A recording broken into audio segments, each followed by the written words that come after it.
नमस्कार दोस्तों, विक्की की पाठशाला में आप सभी का तहे दिल से स्वागत। दोस्तों, आज मैं आपके लिए भारतीय अर्थव्यवस्था के विकास के चौथे चैप्टर से एक बहुत ही ज़्यादा इम्पॉर्टेंट टॉपिक लेके आया हूं, जिसमें मैं आज आपको बताऊंगा कि भारत में फैली हुई गरीबी को आप किस प्रकार दूर कर सकते हैं, यानी निर्धनता को दूर करने के उपाय। इस टॉपिक को मैं आज के इस वीडियो में पढ़ाऊंगा, जो कि आपके लिए बहुत ही ज़्यादा इम्पॉर्टेंट है। इससे पहले मैंने भारत की निर्धनता के कारण बताए थे, भारत में फैली निर्धनता के, और ये सारे टॉपिक पढ़ा चुका हूँ। इससे पहले के चैप्टर्स अगर आप देखना चाहते हैं और ये टॉपिक देखना चाहते हैं तो आई बटन और डिस्क्रिप्शन में दोनों जगह पे मैंने लिंक दे रखा है, आप वहाँ पे जाके देख सकते हैं। तो चलिए फाइनली अब हम वीडियो को स्टार्ट करते हैं। और वीडियो को अच्छा लगने पर दोस्तों आप इसे लाइक करना, शेयर करना, और अगर आप चैनल पे पहली बार आए हैं तो हमें सब्सक्राइब करना तो बिल्कुल भी ना भूलें। तो देखिए, सबसे पहले हम समझते हैं कि निर्धनता, ये जो निर्धनता है, इस निर्धनता को दूर करने के उपाय कौन कौन से हैं। तो देखिए, सबसे पहले अगर आप निर्धनता को दूर करना चाहते हैं तो सबसे पहले आपको ये समझना पड़ेगा कि आखिर निर्धनता होती क्या है। देखिए दोस्तों, बहुत ही सरल से शब्दों में अगर मैं आपको समझाऊं, जब एक व्यक्ति या व्यक्तियों का समूह यानी परिवार अपनी मूलभूत आवश्यकताओं को पूरा करने में असमर्थ होता है तो वह जिस स्थिति से गुजर रहा होता है उसे निर्धनता कहते हैं, और उस परिवार या उस व्यक्ति को निर्धन कहा जाएगा। यानी मूलभूत आवश्यकताएं क्या है? रोटी, कपड़ा, मकान, स्वास्थ्य और शिक्षा। जब एक परिवार या एक व्यक्ति अपनी आय के माध्यम से इन पांचों को प्राप्त करने में असमर्थ होता है तब उसे निर्धन यानी निर्धन कहा जाएगा, और जिस स्थिति से वो गुजर रहा है उसे निर्धनता कहा जाएगा। तो आई होप आपको निर्धनता तो समझ में आ गई। अब निर्धनता को दूर करने के हमारे पास 4 महत्वपूर्ण कारण हैं, जिसे मैं आपको एक एक करके समझाऊंगा, बट पहले चारों के बारे में बात करते हैं थोड़ी थोड़ी। सबसे पहला है हमारा कि आर्थिक विकास की वृद्धि की गति को बढ़ाना। यानी मतलब क्या दोस्तों? आर्थिक विकास की गति को बढ़ाना, ये हमारा पहला उपाय है। यानी मतलब क्या कि जीडीपी को बढ़ाना, यानी जो एक लेखा वर्ष के दौरान जो समस्त वस्तु तथा सेवाओं का उत्पादन होता है उस उत्पादन को बढ़ाना, यानी आर्थिक समृद्धि आए। आर्थिक समृद्धि आएगी तो नेचुरल सी बात है, आर्थिक विकास भी आने की उम्मीद होगी। यानी अल्टीमेटली कहें कि अगर आपको भारत से गरीबी को दूर करना है तो भारत को अपना जीडीपी को बढ़ाना ही पड़ेगा। पहला तो ये उपाय, अभी इसे हम डिटेल में भी समझेंगे। दूसरा उपाय है हमारा आय की असमानता को दूर करना। देखिए दोस्तों, जब मैंने आपको निर्धनता के पीछे के कारण बताए थे कि भारत में आखिर इतनी निर्धनता क्यों है, इतनी गरीबी क्यों है, तो उसके 2 सबसे बड़े कारण बताए थे। पहला कि भारतीय अर्थव्यवस्था का अल्प विकसित होना, यानी भारत में जो मैन्युफैक्चरिंग होती है, जो एक लेखा वर्ष के दौरान वस्तु तथा सेवाओं का निर्माण होता है, वो बहुत कम होता है। पहली बात, जो उसी का पहला सलूशन है कि अगर उसे हम बढ़ाएं तो हमारा गरीबी दूर होगी। और दूसरा मैंने कारण बताया था कि भारत में जो आय का जो वितरण है ना, वो बहुत ही ज़्यादा असमान है। क्या है? असमान है। यानी 20% लोग भारत के कुल जीडीपी का 80% हथियाए हुए हैं, और 20% लोग और 80% लोग केवल 20% को आपस में डिस्ट्रीब्यूट किया जाता है, जिससे अमीर और अमीर होता जा रहा है, गरीब और गरीब होता जा रहा है। भारत में आर्थिक समृद्धि दर तो बढ़ रही है बट आर्थिक विकास नहीं बढ़ रहा है, क्योंकि आय का बहुत बड़ा भाग कुछ ही घर यानी कुछ ही लोग हथिया लेते हैं भारत में, जिस वजह से भारत में इतनी गरीबी है। तो देखिए, अगर हम क्या करें, आर्थिक विकास की दर को बढ़ाएं, यानी जीडीपी को बढ़ाएं, और आय में आय की जो असमानता है उसे दूर करें तो भारत से गरीबी क्या हो सकती है, दूर हो सकती है। तो ये दो कारण है, अभी इसे हम डिस्कस करेंगे डिटेल में, बट अभी मैं आपको थोड़ा थोड़ा सा बताता हुआ चल रहा हूं। तीसरा हमारा बहुत बड़ा उपाय जिसे आप कह सकते हैं जनसंख्या की वृद्धि दर में कमी, यानी जनसंख्या, ये जो जनसंख्या की वृद्धि जो दर है, वृद्धि दर में कमी की जाए। यानी दोस्तों मतलब क्या, जो भारत की जनसंख्या का विस्फोट हो रखा है भारत में, कि भारत में 135 करोड़ से भी ज्यादा जनसंख्या होती जा रही है और निरंतर जनसंख्या बढ़ती जा रही है। भारत सरकार द्वारा कुछ ऐसे प्रतिबंध लगाए जाएं जिससे जनसंख्या क्या हो जाए, कंट्रोल में आ जाए। जैसे एग्जाम्पल, जिसके भी 2 बच्चों से ज्यादा हो उसे कोई भी सरकारी लाभ ना दिया जाए, सरकारी नौकरी ना दिया जाए, उसे राशन ना दिया जाए, मतलब हर चीज महंगी दी जाए उसको। तो जनसंख्या पर रोक लगाना भारत सरकार के लिए अत्यंत आवश्यक है अगर वो गरीबी को दूर करना चाहती है। इसके बाद आ जाते हैं अन्य उपाय, उसे भी हम धीरे धीरे डिस्कस करेंगे। अन्य उपाय में काफ़ी पॉइंट्स आ जाएंगे। तो देखिए 4 तरीके से हम भारत में फैली हुई गरीबी को दूर कर सकते हैं। पहला उपाय, भारत में आर्थिक समृद्धि की दर को बढ़ाकर। दूसरा, आर्थिक विकास को बढ़ाकर।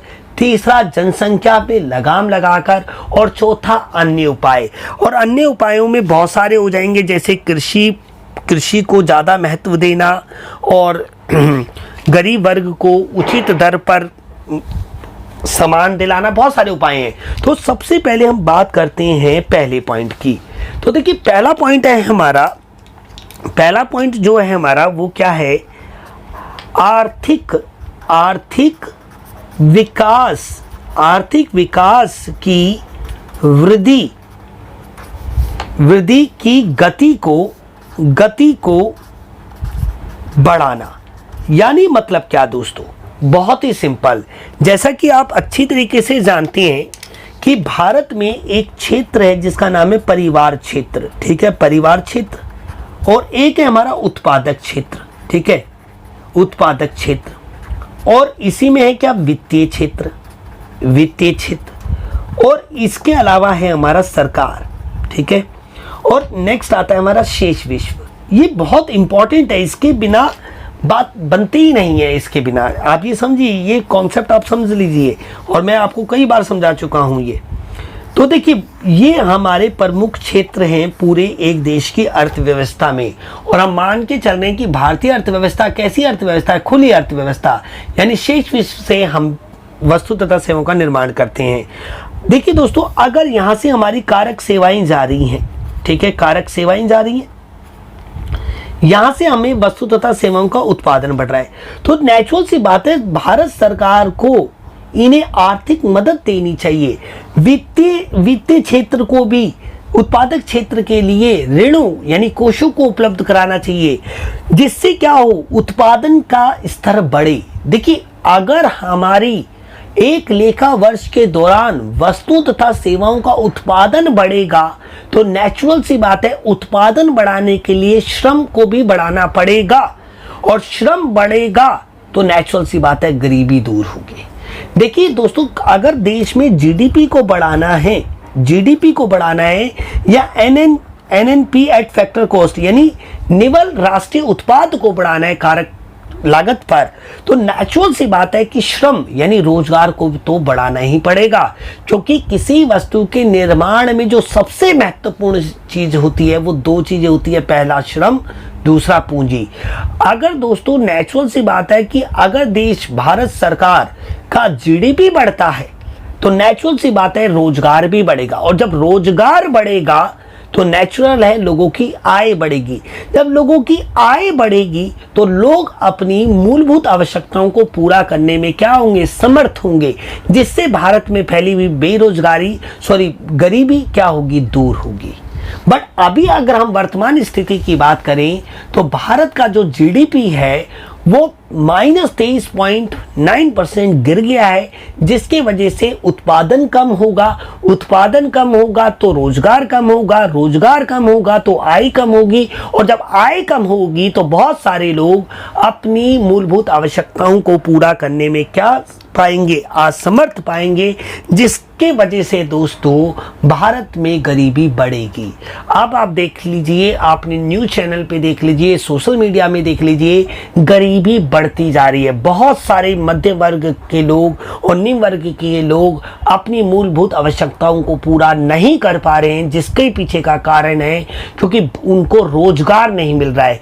रोजगार इसलिए नहीं मिल रहा है क्योंकि उत्पादन क्रियाएं नहीं हो रही है, क्योंकि लॉकडाउन ने, जीएसटी ने और नोटबंदी ने उत्पादक क्षेत्र की कमर तोड़ दी। मतलब आप ये समझ लीजिए, ये जो 2014 में जीडीपी 8% था, अब वो माइनस में चला गया, जिसके वजह से 3 सबसे बड़े कारण है, नोटबंदी, जीएसटी और अनप्लैन्ड लॉकडाउन, जिसके वजह से उत्पादन कम हो गया। उत्पादन कम हो गया तो रोजगार कम हो गया। और आपको पता है, श्री नरेंद्र मोदी जी जो कि भारत के वर्तमान प्रधानमंत्री है, जिनका 17 सितंबर को बर्थडे होता है, उस दिन भारत के युवा शक्ति ने राष्ट्रीय बेरोजगार दिवस मनाया। क्यों मनाया दोस्तों? रोजगार है।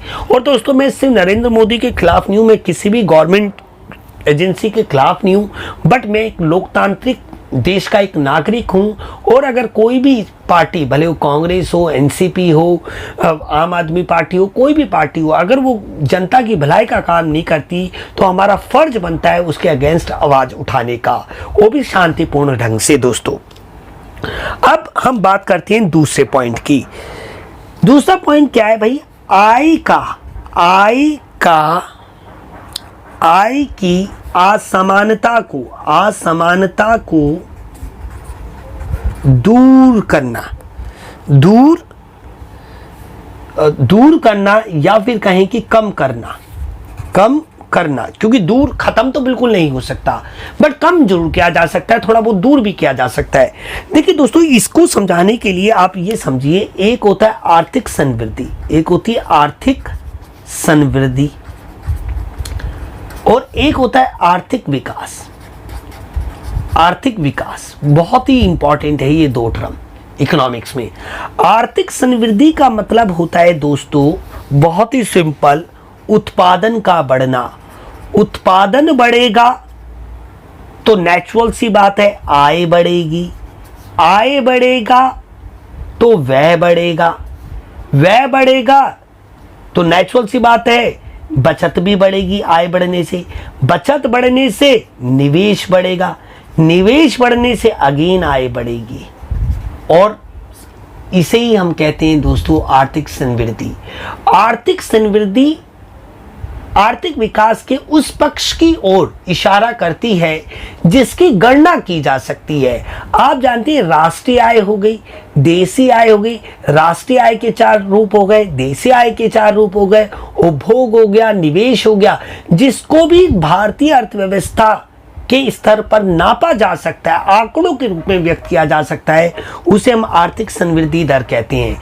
अब ये आर्थिक समृद्धि तब आर्थिक विकास में बदल जाती है। देखिए, राष्ट्रीय आय तो बढ़ रही है देश की, देशी आय भी बढ़ रही है देश की, फिर भी गरीबी क्यों बढ़ रही है? नेचुरल सी बात है, क्योंकि इस राष्ट्रीय आय का, इस देशी आय का बहुत बड़ा भाग कुछ ही बड़े बड़े उद्योगपति हथिया लेते हैं। आर्थिक समृद्धि तो हो रही है, देश में उत्पादन तो बढ़ रहा है, बट आर्थिक विकास नहीं आ रहा। आर्थिक विकास कब आएगा? जब आर्थिक समृद्धि, यानी जब देश में प्रति व्यक्ति आय बढ़ेगी। और प्रति व्यक्ति आय का मतलब क्या होता है? बहुत ही सिंपल, प्रति व्यक्ति आय, प्रति व्यक्ति आय जिसे हम व्यक्तिगत प्रयोज्य आय भी कहते हैं समष्टि अर्थशास्त्र में। व्यक्तिगत प्रयोज्य आय, प्रति व्यक्ति आय, पर कैपिटल इनकम जिसे आप कहते हैं। इसमें क्या होता है? कुल राष्ट्रीय आय को जब हम जनसंख्या से डिवाइड करते हैं तो हमें क्या मिलती है? प्रति व्यक्ति आय।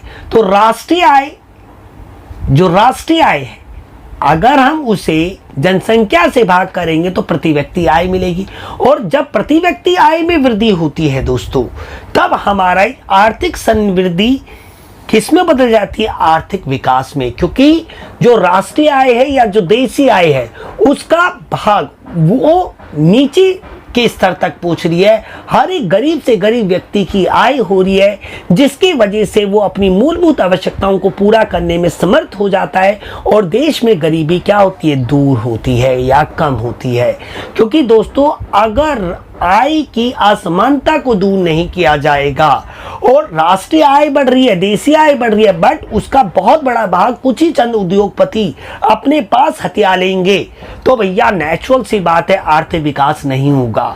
अमीर वर्ग और अमीर होता जाएगा, गरीब वर्ग और गरीब होता जाएगा। गरीब 3 वक्त का खाना भी नहीं जुटा पाएगा। स्वास्थ्य और शिक्षा की तो बहुत बड़ी बात है, रोटी कपड़ा मकान भी नहीं, कपड़े की भी बहुत दूर बात है, वो अपने लिए 3 वक्त का खाना भी नहीं जुटा पाएगा। जो वर्तमान स्थिति में जो देश में इतना विरोध चल रहा है निजीकरण का, वो इस वजह से ही तो चल रहा है क्योंकि अगर भारतीय सरकार रेलवे बेच देगी, BPCL बेच देगी यानी भारत पेट्रोलियम बेच देगी, LIC बेच देगी, जितने भी जो बड़े बड़े उद्योग है, सार्वजनिक उद्योग हैं, अगर उन्हें वो बड़े बड़े उद्योगपतियों को बेच देगी तो भैया नेचुरल सी बात है वो अपने रोजगार नहीं देंगे और रोजगार देंगे तो उतनी सैलरी नहीं देंगे, जिससे गरीब वर्ग और गरीब होता जाएगा। जिसके वजह से दोस्तों आप देख सकते हैं वर्तमान स्थिति में कि देश में कितना बड़ा विरोध चल रहा है इसी को लेकर। तो आई होप आपको ये चीज भी क्लियर हो गई है। इसके बाद हमारा जो तीसरा कारण है जनसंख्या वृद्धि में दर, तो ये देखिए हमारा जो तीसरा कारण है जनसंख्या की वृद्धि। जो जनसंख्या है, तीसरा हमारा कारण जनसंख्या की वृद्धि दर में कमी। दोस्तों देखिए भारत में ना जनसंख्या ना एक सबसे बड़ा कारण है।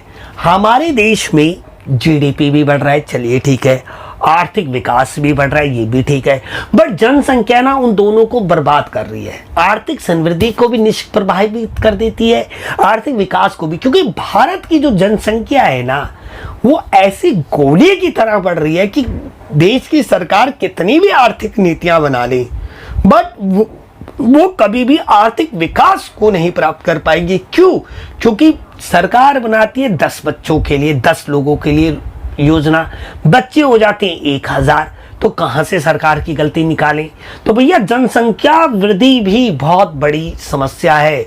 और दोस्तों जितने भी लोग इस वीडियो को देख रहे हैं तो जनसंख्या के कंट्रोल में आप भी भागीदार बने। आप अगर शिक्षित हैं तो लोगों को समझाएं, ज़्यादा बच्चे का मतलब ज़्यादा कमाई नहीं होती, ज्यादा बच्चों का मतलब ज्यादा खाना होता है। कुछ लोग सोचते हैं ज्यादा बच्चे ज्यादा हाथ तो ज्यादा आय, जो कि गलत है। आपको उल्टा ये सोचना चाहिए कि ज्यादा बच्चे ज्यादा मुंह ज्यादा खाना, क्योंकि कमाएगा तो बाद में ना, पर 10-15 साल तो पहले आपको उसको खिलाना पड़ेगा ना।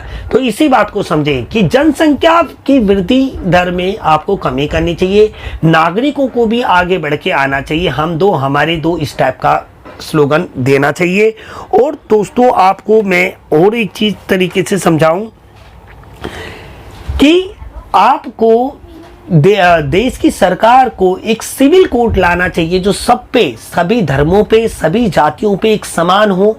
जैसे चाइना ने वन चाइल्ड पॉलिसी अपनाई, जिसके वजह से उनका इतना आर्थिक विकास हुआ। अब उन्होंने भले वो 1 चाइल्ड पॉलिसी को 2 में बदल दिया है, बट उन्होंने काफी सालों तक वहां पे एक स्ट्रिक्टली किया था कि 1 बच्चे से ज्यादा नहीं कर सकते आप। तो जनसंख्या की जो वृद्धि दर है इसको भी अगर आप कम करोगे तो नेचुरल सी बात है प्रति व्यक्ति आय बढ़ेगी। प्रति व्यक्ति आय बढ़ेगी तो दोस्तों लोग बाग अपनी मूलभूत आवश्यकताओं को पूरा करने में समर्थ होंगे और भारत से गरीबी क्या होगी? दूर होगी। आई होप आपको ये चीज क्लियर हुई होगी। अब चौथा चीज समझाते हैं, अन्य उपाय।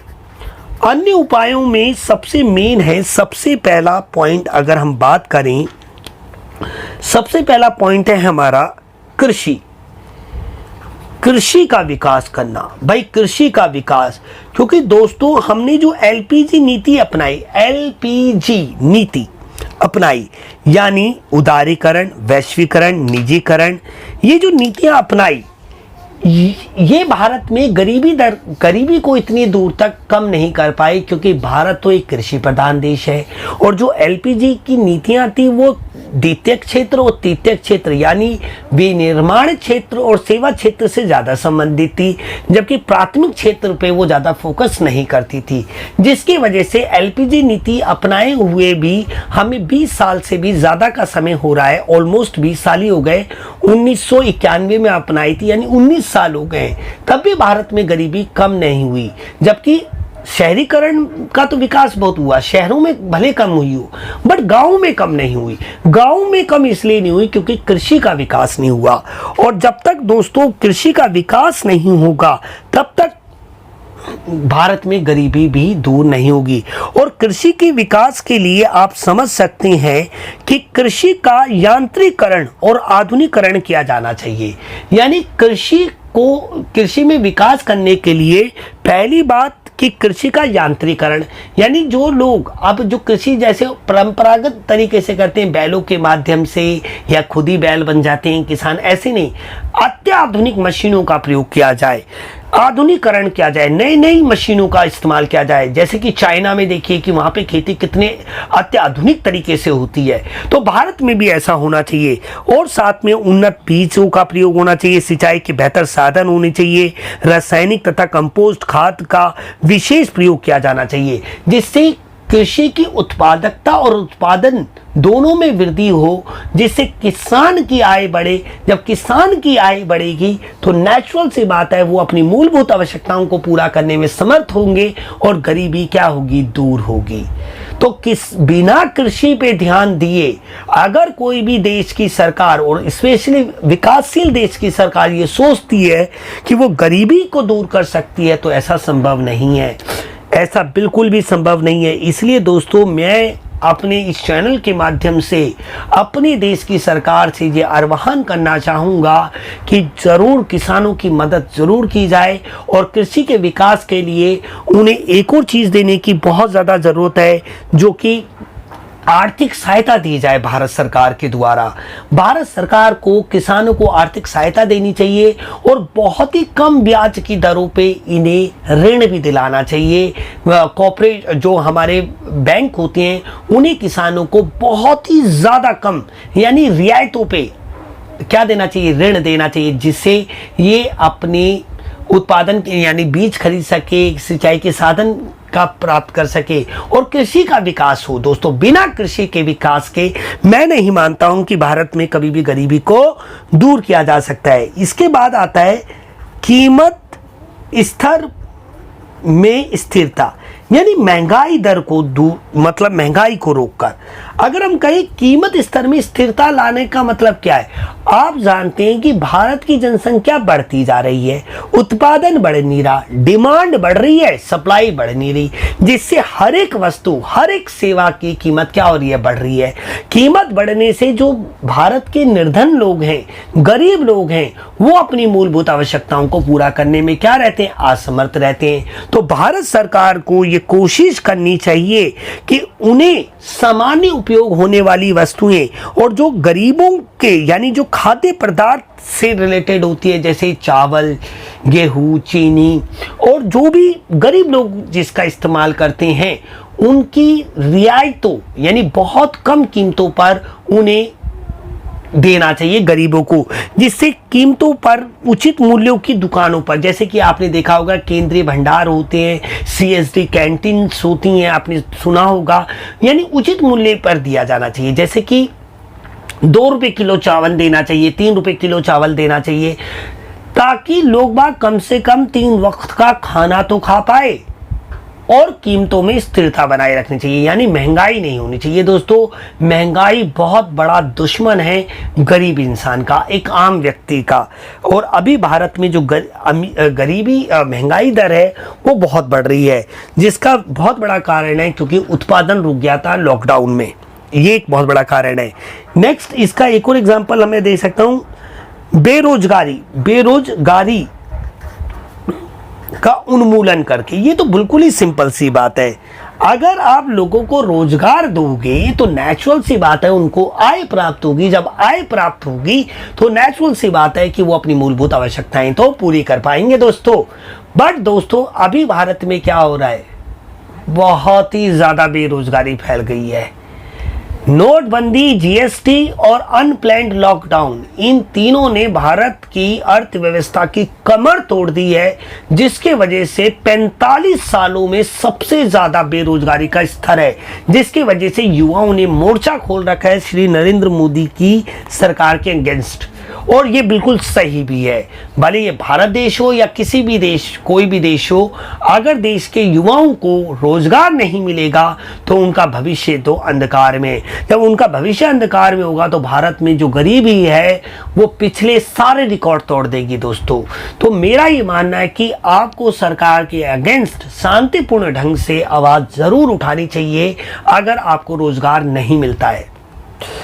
ये भी एक बहुत बड़ा कारण है कि अगर हम बेरोजगारी का उन्मूलन करेंगे, बेरोजगारी को दूर करेंगे, तो नेचुरल सी बात है हमारा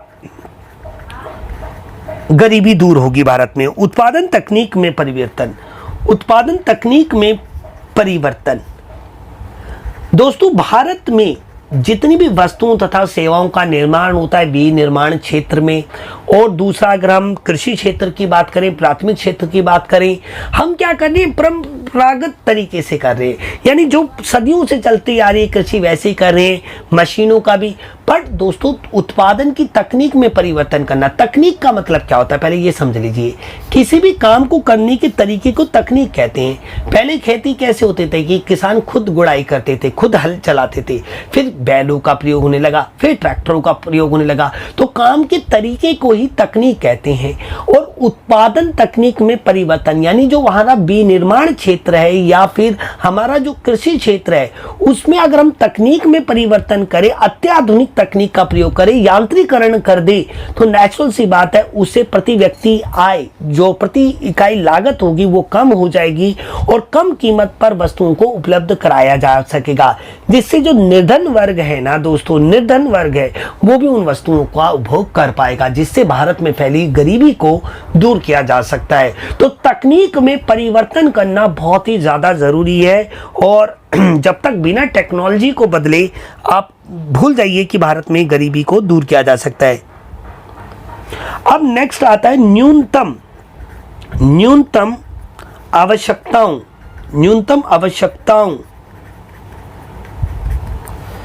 की संतुष्टि। भाई न्यूनतम आवश्यकताओं की संतुष्टि मतलब क्या? भाई न्यूनतम आवश्यकताओं में आता है हमारा रोटी, कपड़ा, मकान, स्वास्थ्य और शिक्षा। यानी भारत सरकार के द्वारा जो निर्धन वर्ग है, जो मध्यम वर्ग है, उनके बच्चों को रोटी, कपड़ा, मकान, स्वास्थ्य और शिक्षा देने के लिए पूरे प्रयास करे जाना चाहिए। और अभी तो दोस्तों एमसीडी में और दिल्ली गवर्नमेंट यानी जीएनसीटी की बात करें तो शिक्षा तो ऑलमोस्ट फ्री है और हायर लेवल पे भी शिक्षा को फ्री कर देना चाहिए, क्योंकि जब तक देश के युवा व्यक्ति या देश के जो बच्चे हैं वो पढ़ेंगे नहीं तो बढ़ेंगे कैसे। तो यानी जो न्यूनतम आवश्यकताओं की संतुष्टि है उसके लिए भारत सरकार को जैसे राशन बीपीएल कार्ड के थ्रू उन्हें कहते हैं खाद्य पदार्थ दिए जाने चाहिए और कपड़े की भी उचित मूल्य की दुकान खोली जानी चाहिए निर्धन वर्ग के लिए, मकान भी उन्हें उचित कीमत पे उपलब्ध कराने चाहिए और साथ में दोस्तों उन्हें स्वास्थ्य और शिक्षा तो बिल्कुल एब्सोल्युटली फ्री देना चाहिए ताकि भारत में गरीबी को दूर किया जा सके। आई होप आपको इतनी बात समझ आ गई होगी। नेक्स्ट बात करते हैं इसमें इसी अन्य उपाय में एक और है पिछड़े क्षेत्रों पर विशेष ध्यान। दोस्तों जो भारत में पिछड़े हुए क्षेत्र हैं, जैसे जो दलित हैं, जो महादलित हैं, जो अन्य पिछड़ी जाति है, जो ओबीसी से रिलेटेड हैं, उन पर ज़्यादा ध्यान दिया जाना चाहिए, क्योंकि दोस्तों बिना आप महिलाओं पे ध्यान दिए, सीनियर सिटीजन्स पे ध्यान दिए, एससी एसटी ओबीसी इन कैंडिडेट्स पे ध्यान दिए बिना अगर आप सोच रहे हैं कि भारत में गरीबी दूर हो जाएगी तो आप मूर्ख हैं, आपको सेंस ही नहीं है इस बात का। क्योंकि दोस्तों जो एससी एसटी ओबीसी कैटेगरी से बिलोंग करते हैं उनका बहुत सालों तक शोषण किया गया है, जिसके वजह से उनके आज के जो हालात ऐसे हैं। तो उनको उभारने के लिए, उनके आर्थिक विकास के लिए भारत सरकार को उन पर विशेष ध्यान देना चाहिए। यानी महिलाओं के लिए विशेष आरक्षण की सुविधाएं करनी चाहिए, दलित समाज के लोगों के लिए और दोस्तों अन्य पिछड़े वर्गों के लिए, ताकि गरीबी के स्तर को हम दूर कर सकें। इसके बाद दोस्तों हमारा आता है नेक्स्ट पॉइंट, स्वयं रोजगार के लिए अवसर। स्वयं रोजगार के लिए अवसर, जैसे हमारे नरेंद्र मोदी ने अभी 2 लाख करोड़ रुपए मतलब कुटीर उद्योग या लघु उद्योगों के लिए ऋण के लिए उपलब्ध कराए हैं। वाणिज्य बैंकों के लिए कहा गया है कि आप ऋण देंगे, बट ये एक अलग बात है कि बैंक ऋण नहीं देते हैं और स्वरोजगार के लिए तो नहीं है। अगर आपको यकीन नहीं है तो आप जाएं किसी बैंक में और बोले कि मुद्रा लोन के तहत हमें क्या दे दीजिए, ऋण दे दीजिए, वो बोलेंगे कि कल आना। तो आप ये देखिए, मतलब अगर देश में स्वयं रोजगार के लिए अवसर, क्योंकि भारत सरकार तो खुद तो रोजगार दे नहीं रही है, क्योंकि जो सरकारी उद्योग है वो तो बेच रही है और खुद भी रोजगार नहीं प्राप्त कर रहे, रोजगार होगा ही नहीं। अगर भारत सरकार गरीबी को दूर करना चाहती है तो स्वयं रोजगार के लिए अवसर देना चाहिए, यानी लोगों को आर्थिक लोन देने चाहिए ताकि वो अपना कुछ ठेला, कोई रेड़ी पकोड़े तले, क्योंकि नरेंद्र मोदी जी कहते हैं कि पकोड़े तलना भी एक रोजगार है, मैं मानता हूं बिल्कुल है, बट वो अशिक्षित वर्ग के लिए है जिन्होंने अपनी लाइफ में पढ़ाई नहीं की। पर जो व्यक्ति पीएचडी कर लेते हैं, ग्रेजुएशन कर लेते हैं, वो कैसे पकोड़े तलेंगे, उनका ज़मीन कहाँ उन्हें अलाउ करेगा। तो आप ये समझिए कि स्वयं रोजगार के लिए भी अवसर देना ज़रूरी है। तो दोस्तों ये था आज का वीडियो, आपको कैसा लगा? अगर आपको ये वीडियो अच्छा लगा हो तो प्लीज़ इस वीडियो को लाइक करें, शेयर करें और अगर आप चैनल पर पहली बार आए तो अभी सब्सक्राइब करें। मिलते हैं दोस्तों अगले वीडियो में। जय हिंद, जय भारत।